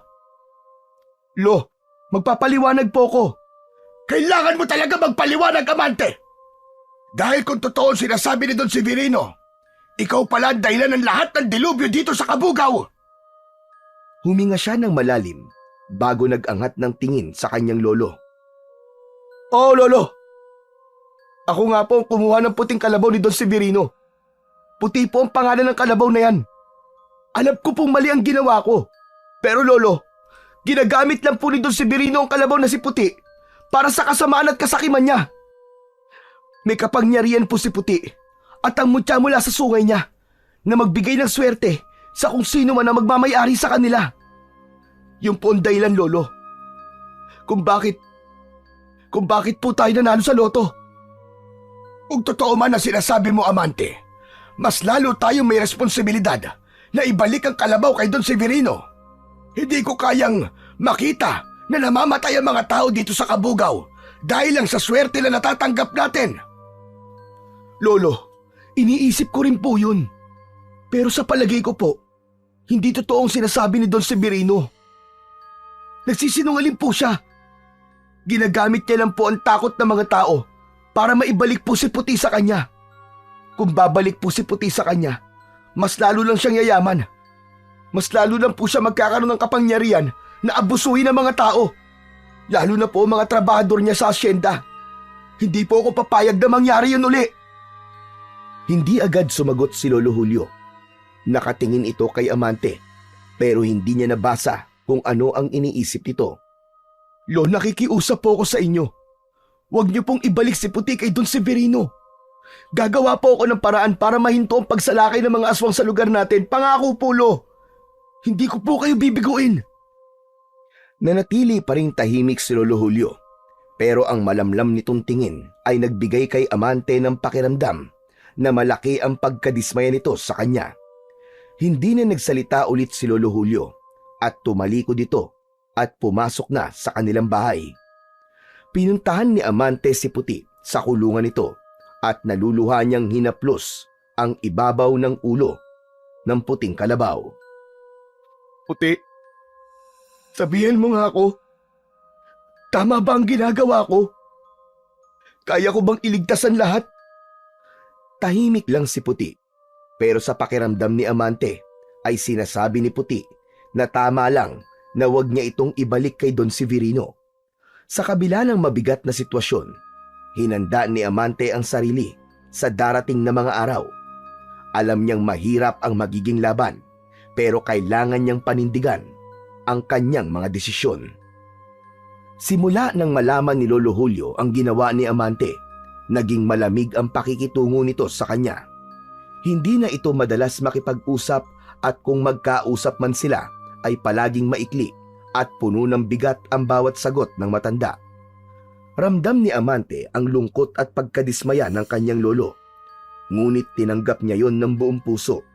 Alam niyang mahirap para sa kanyang lolo na maunawaan ang mga desisyong ginawa niya, lalo na't maraming buhay ang nawawala. Sa kabila ng tensyon sa kanilang tahanan, ipinagpatuloy ni na Amante at Lolo Julio ang pagtulong sa mga tao. Isang araw, nagdala sila ng mga sako ng grocery sa plaza upang ipamahagi sa mga residente ng Kabugaw. Ang mga mata ng mga tao ay nagniningning kahit sa gitna ng takot at pag-aalala dulot ng sunod-sunod na pag-atake ng aswang. Sa mga sandaling yon, kahit paano ay nakaramdam si Amante ng konting ginhawa. Alam niyang hindi kayang burahin ng kanilang tulong ang takot ng mga tao. Ngunit umaasa siyang makakapagbigay yon ng konting liwanag sa madilim nilang kalagayan. Ngunit habang namimigay sina Amante ng groceries sa mga tao, nakita niya ang kotse ni Don Severino na nakahinto sa labas ng plaza. Nakabukas ang bintana nun at nakatingin sa kanya si Don Severino ng masama. Biglang kinabahan si Amante dahil pakiramdam niya ay may hinala na si Don Severino na siya ang nagnakaw sa puting kalabaw dahil nakita nito na may kakayahan na silang tumulong sa mga tao. Sa mga lumipas na araw ay hindi na napakali si Amante. Hindi na wala sa isip niya ang tingin ni Don Severino nung nakita sila nito na namimigay ng mga grocery sa plaza. Napagtanto niya na isang malaking pagkakamali ang pagpapakita nila ng kanilang kayamanan sa mga tao. Naging sentro sila ng atensyon at malamang ay naghinala na si Don Severino kung saan galing ang perang ginagamit nila upang tumulong sa mga tao. Kinabukasan, habang abala sina Amante at Lolo Julio sa pag-ayos sa mga natirang grocery, ay nagulat sila nang humahangos na dumating si Onyok. Bakas sa mukha nito ang takot. O Onyok, ano nangyayari sa'yo? Para ka nakakita ng aswang ah. Amante! Amante! Papunta rito si Don Severino, kasama ang mga tauhan niya. Abay, bakit? Anong kailangan nila rito? Narinig ko po na alam na raw po ni Don Severino na si Amante ang nagnakaw sa puting kalabaw niya. Totoo ba yun, Amante? Saka na ako magpapaliwanag, Onyok. Umalis ka na muna rito at baka kung ano pang mangyari dito eh. Mula sa bintana ay nakita na nila si Don Severino. Agad na lumabas si Onyok ng bahay at hindi na napansin ni Amante kung saan ito nagpunta dahil tumuon na ang atensyon niya kina Don Severino. Lumabas sina Amante at Lolo Julio upang salubungin si Don Severino. Kung ginagawa niyo rito, Don Severino? Alam ko na kung sino nagnakaw sa puting kalabaw ko. Walang iba, kundi kayong dalawa ni Amante. Aba, sandali lang naman, Don Severino. Wala kang basihan para akusahan kami ng ganyan. Wala kaming kinalaman dyan. Totoo po ang sinabi ni Lolo. Wala po kami kinalaman sa pagkawala ng kalabaw nyo. Napangisi si Don Severino at tumingin sa kanyang mga tauhan. Malalaman natin kung nagsasabi kayo ng totoo. Halugugin niyo ang buong bahay nila, pati na ang paligid. Sandali lang, wala kayong karapatan na halugugin ang bahay namin ng basta-basta. Wala kayong permiso mula sa mga pulis, Severino. Alam mo, dapat ang batas. Biglang naglabas ng baril si Don Severino mula sa loob ng suot nitong coat. Ipinakita niya ito sa kanila, kaya bahagyang napaatras si Amante. Ito ang permiso ko, Julio. Sa lugar na ito, ako ang batas. Ngayon, tumabi kayo at hayaan ang mga tao ko na gawin ang dapat nilang gawin. Lolo, hayaan na po natin sila. Huwag na tayong lumaban. Unang pinasok ng mga tauhan ni Don Severino ang bahay. Sinuyod ng mga ito ang bawat sulok, ang mga aparador, ilalim ng kama, at kahit ang mga lumang baul na wala namang laman kundi mga damit at gamit na hindi ginagamit. Alam ni Amante na hindi lang ang puting kalabaw ang hinahanap ng mga ito, kundi maging ang mutya na nasa bulsa ng kanyang shorts. Habang nagkakagulo sa loob, nakatayo lang sina Amante at Lolo Julio sa labas ng bahay. Matapos ang ilang minuto, lumabas ang mga tauhan ni Don Severino at tumungo sa likod ng bahay. Doon na mas lalong lumakas ang kaba ni Amante dahil alam niyang makikita na ni Don Severino si Puti. Habang papalapit si Don Severino sa kulungan ng baboy, tila bumagal ang oras para kay Amante. Sa bawat hakbang nito, Pakiramdam ni Amante ay unti-unting nawawala ang kanyang pag-asa. Nang tumigil ito sa tapat ng kulungan, saglit itong tumingin kay Amante bago pumasok. Nang pumasok doon si Don Severino, ay napahawak ng mahigpit si Amante sa braso ni Lolo Julio. Ngunit laking gulat ni Amante nang lumabas si Don Severino habang bakas ang pagkadismaya sa mukha nito. Wala rito! Wala rito ang puting kalabaw! Malalaki ang mga akbang na lumapit si Don Severino kay Amante at tinignan niya ito ng pailalim. Alam kong ikaw ang nagnakaw sa puting kalabaw ko. Yung perang meron kayo ngayon, alam kong isa yung senyales na nasa inyo si Puti at ang Mutya. Ito ang tandaan mo. Hindi ako titigil hanggat hindi ko nakukuha ang pagmamay-ari ko. Matapos yon, tumalikod na si Don Severino at ang mga tauhan nito. Naiwan sina Amante at Lolo Julio na takot na takot. Nang makalayo na sina Don Severino, agad na nagtungo sina Amante at Lolo Julio sa kulungan ng baboy. Nagimbal sila nang malaman na wala roon si Puti. Halos mawalan ng lakas si Amante. Hindi niya alam kung paanong nawala ron ang puting kalabaw. Nagulat na lang sila nang may marinig silang kaluskos mula sa makapal na talayban sa likod ng bahay. Agad silang napatingin doon at mula sa makapal na talayban ay lumabas si Onyok habang hila ang lubid na nakatali kay Puti. Mabilis na lumapit si Amante sa kanyang kaibigan. Onyok! Anong ginawa mo? Naramdaman ko kasi kanina na ikaw ang nagnakaw sa puting kalabaw, Amante. Kaya inunahan ko na sila Don Severino sa paghanap at dinala ko tong kalabaw sa talayban para hindi nila makita. Salamat, Onyok ah. Kung di mo yung ginawa, malamang kung ano nang ginawa sa amin ni Don Severino. Sus! Maliit na bagay, huwag na natin palakihin. Siyempre, hindi kita pababayaan, par. Kaibigan kita eh. Bagamat nagawang maitago ni Onyok si Puti kina Don Severino ng araw na yon, alam ni Amante na hindi pa ron nagtatapos ang kanilang problema. Paulit-ulit na umaalingaw-ngaw sa loob ng utak niya ang bantang iniwan ni Don Severino bago ito umalis kanina. Matapos yon, ay agad na ipinaliwanag ni Amante kay Onyok ang lahat. Para kay Amante ay may karapatan ng malaman ni Onyok ang katotohanan matapos ng pagtulong na ginawa nito sa kanila ni Lolo Julio. Ngunit kahit pa naiintindihan siya ni Onyok, hindi na naibsan ang bigat ng loob ni Amante.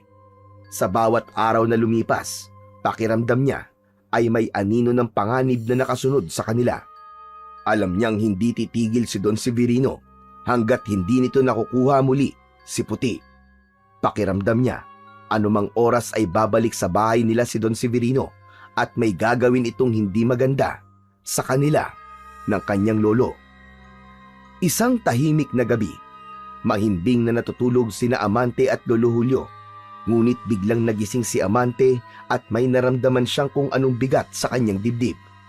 Nang iminulat niya ang kanyang mga mata, bumungad sa kanya ang nakakapangilabot na anyo ng isang aswang na nakatayo malapit sa pinto ng kanilang silid. Ang mga mata nito ay nag-aalab sa dilim. Napasigaw si Amante sa gulat, dahilan upang magising si Lolo Julio. Ngunit bago pa man sila makakilos, biglang sumugod ang aswang kay Lolo Julio. Sa bilis ng pangyayari, hindi na nagawang makaiwas ni Lolo Julio nang sugatan ito ng matatalas na kuko ng aswang sa dibdib. Napahandusay si Lolo Julio sa sahig. Mabilis na nilapitan ni Amante si Lolo Julio at niyakap ng mahigpit. Tumayo ang aswang sa harapan nila at ngumisi. Nagkamali ka ng pinagdakawan na. Papatayin ko muna kayo bago kukunin sa inyo ang kinuha niyo sa akin. Natigilan si Amante. Napatitig siya sa mukha ng aswang at doon niya napagtanto ang nakakagimbal na katotohanan. Don Severino? Ikaw ang aswang? Tama ka. Ako nga. Pero wala akong pakialam kahit alam mo na kung ano talaga ako. Dahil papatayin din naman kita at ang lolo mo! Sa gitna ng pangyayaring yun, biglang naramdaman ni Amante ang pag-init ng mutya ng sungay ng kalabaw na nasa kanyang bulsa. Agad niya yung inilabas at tinignan. Sinabi niya sa mutya, sa pamamagitan ng isip niya, na sana ay protektahan sila nito. Isinabit niya sa kanyang leeg ang mutya at sa sandaling yun ay naramdaman niyang parang may kakaibang puwersang dumaloy sa kanyang buong katawan. Nang umatake si Don Severino, agad niyang iniharang ang sarili sa harap ni Lolo Julio. Sumugod ang aswang, subalit sa pagkabigla nito, hindi natinag si Amante kahit pa buong lakas siyang sinagupa ni Don Severino. Anong nangyayari? Bakit para kang bato? Malakas na sumigaw si Amante at binuhat niya ang aswang. Buong puwersang ibinato niya yun sa bintana. Nawasak ang bintana at tumilapon si Don Severino palabas ng bahay. Mabilis na dinampot ni Amante ang itak na nasa tabi ng pintuan at lumabas ng bahay na para siyang isang mandirigma na handang lumaban sa isang halimaw. Hindi ako papayag na mapuntang muli sa iyo si Puti at ang mutya! Hindi rin ako papayag na hindi ko yun makukuha sa'yo! Muling sumugod ang aswang. Mabilis ang galaw nito, subalit mas mabilis si Amante. Sa unang pag-atake ni Don Severino, iniwasan ito ni Amante at malakas niyang sinuntok sa tagiliran ang aswang. Dahilan upang mapasigaw ito sa sakit. Gamit ang itak, mabilis na umatake si Amante. Nagsalubong ang kanilang lakas, mga kuko laban sa talim ng itak. Sa gitna ng kanilang sagupaan ay unti-unting lumabas ang mga tao sa kani-kanilang mga bahay at takot na pinanood ng mga yon ang pakikipaglaban ni Amante sa aswang. Hanggang sa nakita ni Amante na bumaba ang depensa ng aswang, sinamantala niya yon at matagumpay niyang nagilitan sa leeg ang aswang. Napasigaw si Don Severino, kasabay ng pagbagsak nito sa lupa. Umagos ang masaganang dugo mula sa malalim at malaking hiwa nito sa leeg. Nang huminto na sa paggalaw ang aswang, ay doon lang nakahinga ng maluwag si Amante. Dahan-dahang lumapit ang mga tao sa katawan ng aswang na wala ng buhay. Karamihan sa kanila ay nag-aalangan at tila hindi makapaniwala sa kanilang nasasaksihan. Ang liwanag ng buwan ay tumama sa nakahandusay na katawan ng aswang. At unti-unting nagbago ang anyo nito. Ang balahibo at mahahabang kuko ay nawala at bumalik ito sa pagiging tao. Nagulat ang lahat nang makilala nila ang mukha ng nakahandusay na katawan. Walang iba kundi si Don Severino. Nagsimulang magbulungan ang mga tao at ang lahat ay hindi makapaniwala na ang mayamang lalaki pala ang aswang na siyang pumapatay sa ilang tao sa Kabugaw. Lumabas si Lolo Julio mula sa bahay habang hawak ang dibdib na may sugat na dulot ng kalmot ng aswang. Agad itong nilapitan ni Amante at mahigpit na niyakap. Lolo, kailangan ka madala kagad sa ospital. Ayos lang ako, Amante. Ayos lang ako. Huwag kang mag-alala. Mababaw lang naman ang sugat ko eh. Nagkatinginan ang maglolo habang patuloy na pinag-uusapan ng mga tao ang natuklasan nilang lihim ni Don Severino. Sa kabila ng ingay ng paligid, bumulong si Lolo Julio kay Amante. Tapos na ang lahat, Amante. Tapos na. Napakahusay ng ginawa mo.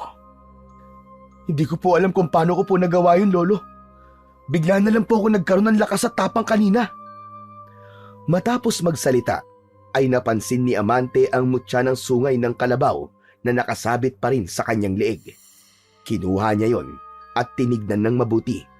Sa pagkakataon na yon, ay naisip niya na baka ang mutya ang dahilan kung bakit napagtagumpayan niya ang laban niya kay Don Severino. Mabilis na kumalat sa buong Kabugaw ang balitang napatay na ang aswang at natuklasan na ng lahat na si Don Severino ang nasa likod ng lahat ng mga kasamaan at pagpatay ng mga tao. Bukod doon, naging laman din si Amante ng usap-usapan dahil sa kanyang kabayanihan. Marami ang humanga sa tapang na ipinakita niya. Ang ilang residente ay dumalaw pa sa bahay ni na Amante upang magpasalamat at magbigay ng kanilang respeto kay Lolo Julio at kay Amante. Isang gabi, pumunta si Amante sa likod ng bahay upang dalawin ang puting kalabaw na si Puti. Dahan-dahan niyang binuksan ang pinto ng kulungan at nakita niya nga si Puti na nakahiga at tila kalmado. Habang nag-iisip ng sasabihin, biglang may narinig siyang boses sa kanyang isip. Masaya ako, Amante. Natuldukan mo na ang kasamaan ni Don Severino. Binabati kita sa iyong tagumpay. Nagulat si Amante, ngunit agad siyang napangiti at mabilis na nilapitan si Puti upang bigyan ito ng mahigpit na yakap. Puti, nagsasalita ka na ulit. Sobrang saya ko na marinig ko muli ang boses mo. Pinili kong manahimik sa mga nakalipas na araw, Amante. Nais kong ikaw mismo ang tumuklas ng solusyon sa problemang hinarap mo. Hindi ko nais na umasa ka lamang sa akin. Alam kong kaya mong malampasan lahat sa sarili mong lakas at pag-iisip. Kumalas si Amante sa pagkakayakap kay Puti at hinawakan niya ang mutya ng sungay ng kalabaw na nakasabit pa rin sa kanyang leeg. Maraming salamat talaga sa iyo, Puti. Pero hanggang ngayon, nagtataka pa rin ako kung paano ko nagawa ang lahat ng yun. Paano ako nagkaroon ng lakas upang talunin si Don Severino? Ang mutya ay hindi lamang nagbibigay ng swerte, Amante. Isa itong mabisang sandata laban sa mga kampo ng kadiliman gaya ng mga aswang. Bibigyan ka nito ng lakas at tibay na kagaya ng sa kalabaw. Ngunit tandaan mo, hindi basta-basta napapagana ang kapangyarihan nito. Tanging ang karapat-dapat lamang ang makakakuha ng lakas mula rito. Kaya sigurado ko, Amante, na ikaw ang karapat-dapat na magmay-ari nito. Maraming salamat talaga, Puti. Dahil sa'yo, natapos ko ang kasamaan ni Don Severino. Ako ang dapat magpasalamat sa iyo, Amante. Kung hindi mo ko ninakaw noon kay Don Severino, malamang ay ginagamit niya pa rin ako sa kasakiman niya. Sa gabing iyon, muling naramdaman ni Amante ang koneksyon nila ni Puti. Hindi lamang bilang alaga at tagapangalaga, kundi bilang magkaibigan na pinagtagpo ng kapalaran upang labanan at wakasan ang kasamaan. Sa paglipas ng mga buwan, tuluyang nagbago ang takbo ng buhay ni na Amante at Lolo Julio. Matapos ang nakakatakot na bangungot na dulot ng aswang na si Don Severino, unti-unti nilang binuo ang bagong yugto ng kanilang buhay. Ang bahay na minsang halos mag-iba na sa kalumaan ay napalitan ng bago at mas matibay na tahanan. Hindi rin nakalimutan ni Amante ang kalagayan ni Puti. Ang kulungan nito na dating maliit at masikip ay napalitan ng isang malaki at maayos na bahay.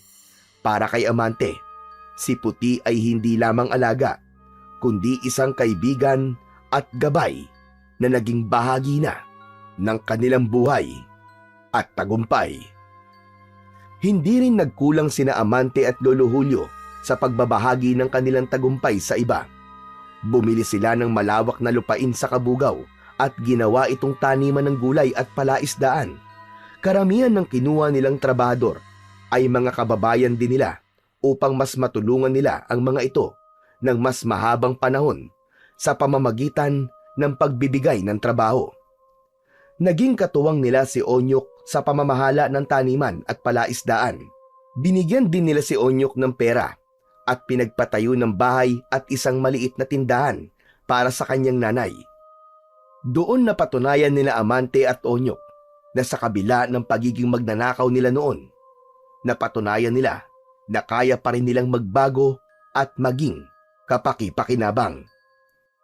Naging malinaw kay Amante na ang bawat pagsubok ay may layuning hubugin ang pagkatao ng isang tao upang mas mapabuti ito. Hindi mahalaga kung gaano kabigat ang dinadaan ng hirap Ang mahalaga ay ang pagkakaroon ng tapang, pananampalataya at pagpapakumbaba. Sa huli, napagtanto ni Amante na ang kanyang tagumpay ay hindi lamang dahil sa mutya at kay puti, kundi dahil sa kanyang determinasyon, pagmamahal at malasakit para sa iba.